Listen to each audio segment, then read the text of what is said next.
So, got a TWOSUN on the bench here. Let's spin it around and then get it out of this box. Let's check it in so we can check it out. So this one, I bought this on a secondary market. And this is the TS09 in D2. TS09. So this one goes way back. No, I take that back. This is a TS06, not a 09. TS06, and I believe it's called the Black Mamba, and D2 with a G10. Yeah, how about it? So let's get rid of this box. Yeah, so secondary market. It was represented as in like new condition. And I'd say upon inspection, I'd say that's true. It's got a factory edge on it. The factory tip, like this hasn't been cut or used in any way. I don't see any blemishes on the scales or on the blade. Looks to be in really, really good condition. And what a unique piece to add to a TWOSUN collection. Yeah, so, ooh, really late detent, but pretty good action. The detent is way out there, and then to get over it, you got to go to there. So not quite to 90, but it's out there a ways. Pretty good hydraulic action though. That pocket clip's got to be dealt with. So this is one of those hooded Cobra deals. And it's not a big deal. It just needs to be taken off and bend this tip down. There's no reason in the world for that to be up way over 1/4 of an inch. Like I can bend that down. And so we'll do that in this checkout and see if I can't definitely change this ergonomic here. The rest of it, it's not very refined on the edges. It's pretty sharp on these edges. Not sharp like can't grip it, but man, like when you get to some of these corners, like this knife isn't very refined. I'm guessing that this knife was from before the days that they dealt with all that. Yeah, like a fledgling knife company, and so they just put knives out. Yeah, comfort wasn't in yet. they weren't upholstering their seats with leather yet. Yeah, that's for sure. I can tell you, I'm not even going to try to Spidey flick this because even the thumb detent is masterful. And look at the space that you got here to try to get on that. So, yeah, old school. TS06 Black Mamba. D2 G10. Hey, let's get it ripped apart. Let's get in here. Truly check it in. Look at the size of them thumb studs too. What a cool profile. Big, thick steel. Big, thick stock. T8s.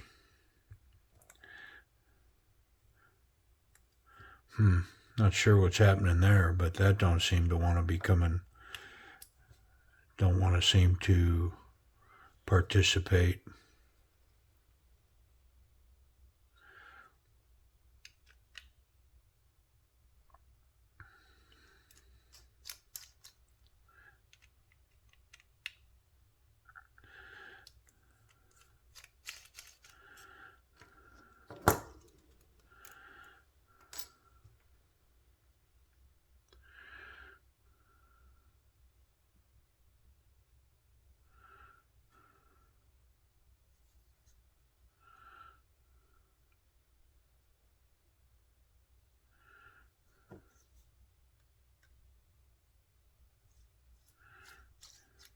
There we go.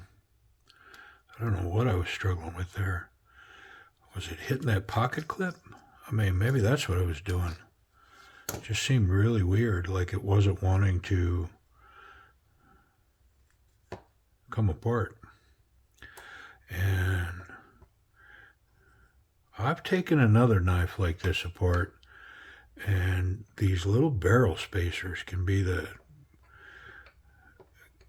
downer of the party, boy. I'll tell you what. We'll see. There we go. This was the stop pin. Look at all this oil in here, though. Ooh. And it is dirty. So, I mean, I'm going to have some expectations to make this action better. So these little spacers, they're the same size. Sometimes they're different sized, and it can really toss you. It's like, well, which one goes where? But these are the same. Yeah. Okay. It's just dirty. It is dirty. All right, let's clean it up. Stop telling you it's dirty and just wipe it off, bro. Yeah, so we're going to fix this too before we put it back on. It's not a big deal. I mean, it's got some old, I'm going to say like grease. Yeah, that's all it was. Which, of course, what happens with grease is it gets sticky through time. When they milled this part right here, or they ground the back of this. I'm not sure which, but they burnt that steel right there. Yeah, it's burnt through on both sides. You can see it here. See how that's burnt? And this side. I mean, at this point, it's really a collector's piece for me, so I'm not overly concerned about it. But yeah, it's definitely burnt. I mean, you know, back in the day when this first came out, if you bought this knife and you paid, I don't know, what would you have paid for it back then? You know, 15 bucks, 18 bucks or whatever. Would that have put a bad taste in your mouth? Maybe. Because, you know, I'm pretty sure that when this company started up, it wasn't necessarily a collector's purchase like I'm doing here. I'm pretty sure people were, if they bought this, they bought it to put it in their pocket. You know, hey, I want to use that knife. And then that burnt steel, in the big scheme of things, is that burnt steel going to mean anything? Where it's located, is it going to compromise this knife? I mean, it's not like this is a bushcraft knife, like somebody's out there chopping down trees with it, you know. I mean, really banging hard with this knife. It's a pocket knife. So, I mean, in the end, is the knife compromised because of that? I'm going to say, in my opinion, no. That's not compromising anything. There's not enough stress that's going to be placed on that spot of the knife that, you know, looking at that, it's like, oh, this knife's trash. No. Yeah, I don't think so. But it's definitely not going to get used like that in my world anyway. So one of the things that I could consider doing to this knife is knocking this sharp edge off. I could easily take that to the belt and just run that across all that, or take a file to it, a diamond file, maybe even a small one like this, you know, and just kind of rub it. Now you'll see where that's turning white where I'm doing that. But all I got to do is wipe it, and it goes, you can't even see that I did it. But it'll soften that edge. So it's an easy fix. Am I going to do it now? No, I'm not. I don't, you know, it's not, I'm not going into combat tomorrow, and this isn't going to be in my pocket when I go there. It's going to go from this video to, I'm going to take a picture of it, and then I'm going to do a short video for the YouTube page and for the Instagram page. Speaking of that, hey, if you haven't, if you could subscribe to the Instagram page associated with the channel, that would be great. And here's one of the reasons why you would want to do that. Let me fix this clip while I'm talking. So look at how this is brought up right there. So what I'm going to do is I'm going to protect it because I don't want to mess with the finish. But I'm going to grab this here and here, and I'm going to bend that. But that's going to take 2 pairs of pliers. So the first one, I'm going to hold on to the stock right there. Maybe even a little closer. Because I don't want this straight shaft to bend. Yeah, I'm going to hold that right there at the very end because what I want to bend is this. All right, and then I'm going to cover that as well, like so. And then I'm going to pinch on it. Okay. Yeah, that bent really easy, but I don't think I got it enough.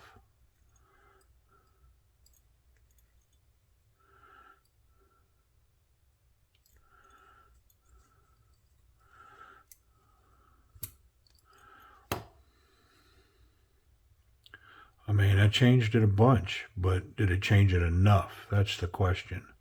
Should I get it just a little more? Because it's still kind of up in the air, if you ask me. So I may grab it just one more time there.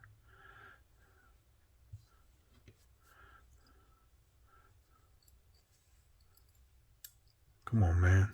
Come on, man. It'd help if I had a tiny little vise, wouldn't it?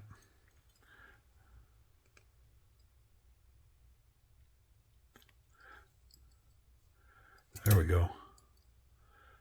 Completely changed that profile. And I didn't mar it. No teeth marks or anything on it. Good enough.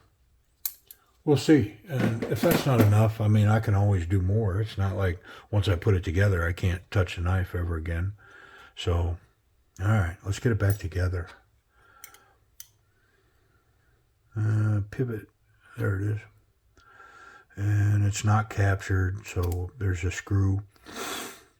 I'm going to hold that, and then I'm going to put these two in.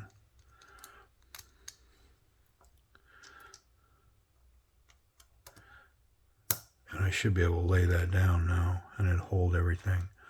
Got my 2 little rollers.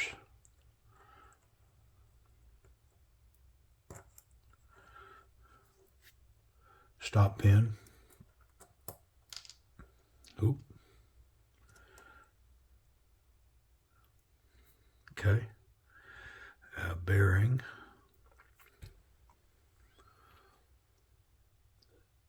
Put a little oil in the proper place. Like this thing had oil in a bunch of places, but not really where we needed it, I don't think.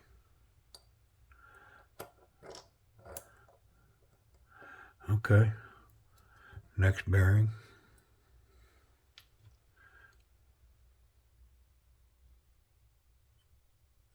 And then I'm going to put just a dab in the path of that detent ball. Yep, like so. Try to help improve that action a little bit. Okay, I think I'll put this on by itself. Get everything lined up properly.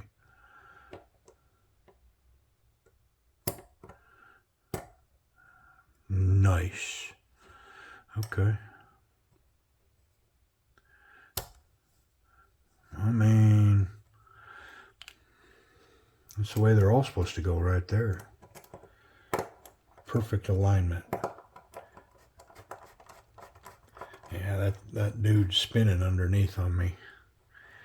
You dirty dog. So sometimes what you can do is put a little pressure on that blade.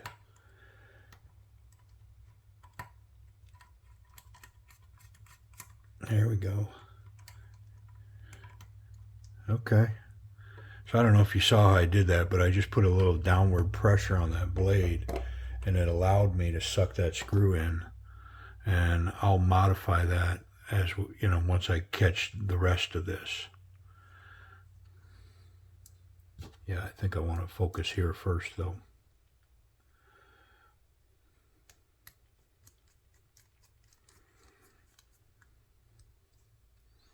And these are holding, or at least that one did.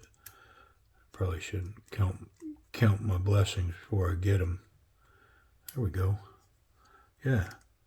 So these screws are pretty unique, man. Little stars on them. Kind of cool.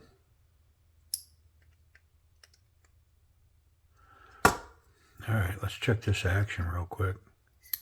Oh, nice. Oh, so improved, man. It's way better than it was. No rock.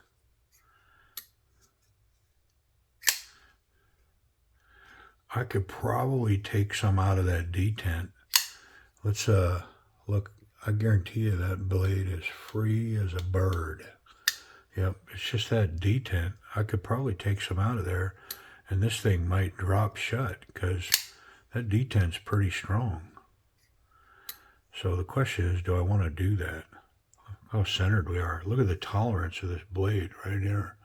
I mean, maybe a small, thin sheet of paper in between the scale and the blade on both sides. Very nice. So little details, right?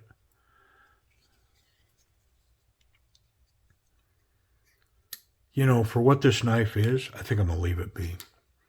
I don't need to, like, make this thing perfect. Or like a perfect pocket carry or whatever, because that's not what's going to happen to this knife. This knife's going to join its brethren in the TWOSUN case, or one of. And when the lights go out, they're going to have a party. Welcome home, bro. No, I don't think. Yeah, whatever. I hope they do. Yeah, look at that. It's changed that radically. I bet you that I don't even feel that in my hand this time. Get this nice and tight though. This is one of those that you tighten one, the other one loosens up a little bit. Here we go. Yeah, completely disappeared. Now, if I put any backward motion, I feel that. I mean, that should almost get rounded off more because it's sharp like this.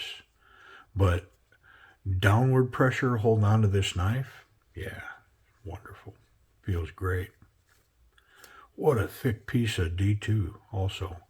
That is a nice, big, thick, stock piece of steel right there.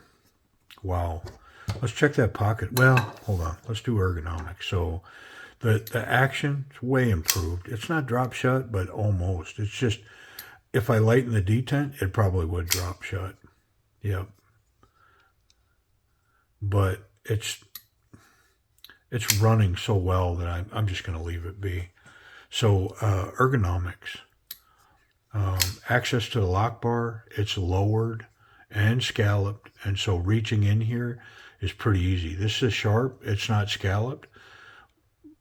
So you feel it that it's sharp, but what it does is it provides a really confident placement, grabs your thumb, easily moves over. Yeah, it's nice. I like it. So the grip itself, I mean, I still feel the pocket clip, but not near like it was. It was inappropriate before. All of the edges on this are sharp. I would not want to cut with this knife for an hour. This corner here is poking me in the hand. The other corner is poking me in the hand. It's pretty sharp. Yep, this is actually hot right here. When I squeeze that hard, that gets hot. Now, if I had to pull this knife and like temporarily put it to use, fine.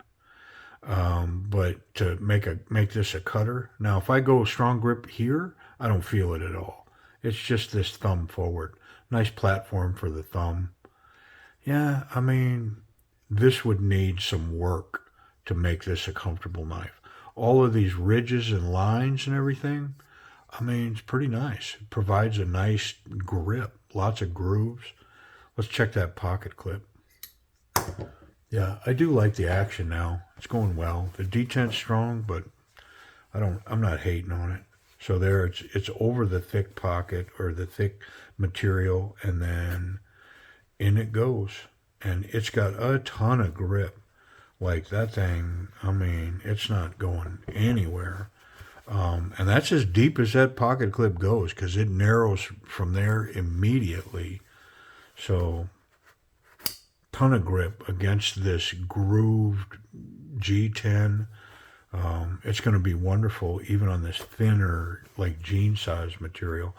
Lots of protruding out of there. It's like an inch worth, and it's these silver stars. I mean, it's pretty fancy rig sticking out of there. I mean, it makes it look like something a cowboy needs to carry in his pocket. Yeah, a ton of tension there. My spot in this back pocket. Yeah, pretty nice. The thumb studs are below the scales, so they're not hanging up. Yeah, I dig it. Let's check it for safety. All right. I mean, I can touch the blade pretty readily right here in the center. Yeah, I mean, I'm clear here, but in the center, I can touch that blade. So I got to fail that, because man, I can touch enough of that if for whatever reason I was reaching in here, yeah, right there, I'm completely on that blade. What about the tip? Yeah, can't get the tip. The tip's recessed enough and it's down low enough that this risen point right here is protecting the tip of that knife. So pretty good. I'll pass the clip, I'll pass the tip, but there's blade contact in the back here on this knife. Is it sharp? This thing gonna cut? What do y'all think? It's awful thick. That is a thick piece of meat right there. Yeah, so even back in the day, TWOSUN did a great job sending their knives out sharp. Come on. I'm digging it. All right, price and availability. Yeah, so I couldn't even begin to tell you where to find one of these. This was one of those secondhand purchases, and I did get it on eBay, and I did negotiate it. I got it down around $35, I believe. So for me to spend $35 for D2 for an old model into my collection, it was definitely worth it. So I appreciate you watching and allowing me to share this one with you, as I plan to do with a bunch of TWOSUNs. I've got over 200 of them, and I look forward to, dragging them out and sticking them in a video, kind of talking about them. A lot of them are modern, like TWOSUN's modern now, and they're well known. And so, when I throw TWOSUN knives down on this bench and run through them, y'all have seen them. They're currently for sale or whatever. But, some of these are pretty cool, worth looking at. I appreciate the opportunity to share them with you. All right, y'all. Appreciate it.